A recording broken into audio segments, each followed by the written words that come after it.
നിവർത്തന പ്രക്ഷോഭം 1932.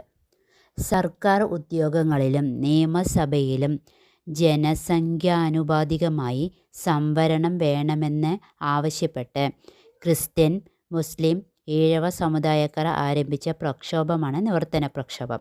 ഇതിലെ പ്രമുഖ നേതാക്കൾ C Kesavan, T M Varghese, N V Joseph, P K Kunju എന്നിവരാണ്. ആരംഭിച്ചത് 1932 ഡിസംബർ 17-ന്.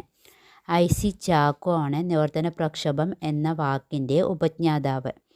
PSCയുടെ രൂപീകരണത്തിനും കേരളത്തിൽ സാമുദായിക സംവരണം ലഭിക്കുന്നതിനും കാരണമായ പ്രക്ഷോഭമാണിത്. 1935 കേശവൻ കോഴഞ്ചേരി നിവർത്തന പ്രക്ഷോഭവുമായി ബന്ധപ്പെട്ടിരിക്കുന്നു.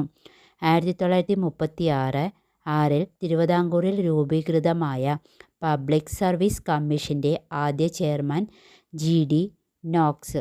പ്രക്ഷോഭത്തിന് പ്രവർത്തിച്ച സംഘടനയാണ് ജോയിൻ്റ് പൊളിറ്റിക്കൽ കോൺഗ്രസ് അല്ലെങ്കിൽ സംയുക്ത രാഷ്ട്രീയ കമ്മിറ്റി.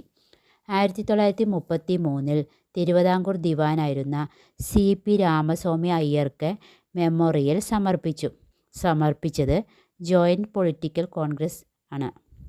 മുഖപത്രം കേരള കേസരി.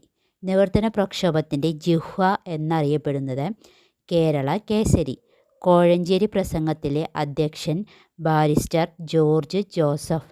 സി കേശവനെ അറസ്റ്റ് ചെയ്ത സ്ഥലം ആലപ്പുഴ കിഴങ്ങാംപറമ്പ് ക്ഷേത്രം. കോഴഞ്ചേരി കേസ് വാദിച്ചത് ടി എം വർഗീസ്. സിംഹള സിംഹം എന്നറിയപ്പെടുന്നത് സി കേശവൻ. തിരുവിതാംകൂറിലെ കിരീടം വഹിക്കാത്ത രാജാവ് എന്നറിയപ്പെടുന്നതും സി കേശവനാണ്. നിങ്ങൾക്ക് ഈ വീഡിയോ ഇഷ്ടമായെങ്കിൽ ലൈക്ക് ചെയ്യുക, സബ്സ്ക്രൈബ് ചെയ്യുക. Okay, thank you.